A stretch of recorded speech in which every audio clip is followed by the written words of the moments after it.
अगली खबर अयोध्या से सामने आ रही है, जहां अखिलेश यादव ने मिल्कीपुर में जनसभा के दौरान भारतीय जनता पार्टी पर जमकर हमला बोला। उन्होंने कहा कि मिल्कीपुर की जनता बीजेपी को हराकर समाजवादी पार्टी को जीत दिलाएगी और बीजेपी की सांप्रदायिक राजनीति को हमेशा के लिए खत्म करने का संदेश देगी। उन्होंने महंगाई और भ्रष्टाचार के खिलाफ मतदान की अपील की और कहा कि बीजेपी ने मिल्कीपुर में भेदभाव अपनाया है। अखिलेश ने महाकुंभ में मारे गए श्रद्धालुओं का मामला भी उठाया, जहां उन्होंने आरोप लगाया कि सरकार मरने वालों की संख्या छिपा रही है।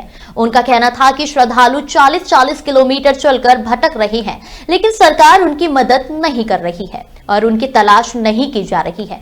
उन्होंने मुख्यमंत्री योगी आदित्यनाथ पर भी हमला बोलते हुए कहा कि अगर पुलिस ने सही समय पर कार्रवाई की होती तो महाकुंभ में मारे गए दलित बहन की आज तक तलाश नहीं करनी पड़ती।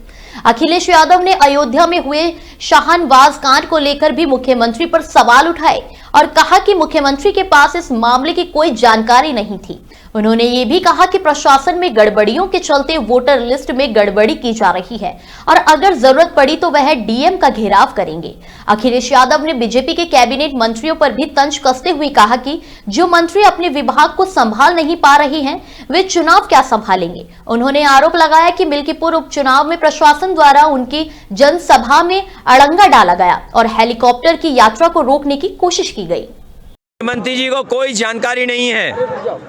अभी वो कह रहे हैं कुंभ में साजिश थी, षड्यंत्र थी और कोई फोर्स लगाई है उन्होंने, नई फोर्स। क्या फोर्स जांच करेगी? अरे ऐसी फोर्स को तो सस्पेंड कर देना चाहिए जो घटना होने दे रही है। जो फोर्स को अब लगा रहे हैं, कह रहे हैं ये फोर्स जांच करके बताएगी कि साजिश क्या है। मुख्यमंत्री जी को तो ऐसी फोर्स को हटा देना चाहिए जो साजिशी और षड्यंत्र नहीं बता पा रहे हैं। मुख्यमंत्री जी अपनी नाकामी बताना चाहते हैं। जो मुख्यमंत्री 100 करोड़ का इंतजाम कर रहा था, जो मुख्यमंत्री 100 करोड़ का इंतजाम कर रहे थे, वो बताओ जो करोड़ लोग आए उसका स्नान भी नहीं करा पाए। जो लोग गए वहां पर महाकुंभ में बिना स्नान करके उन्हें वापस जाने दिया।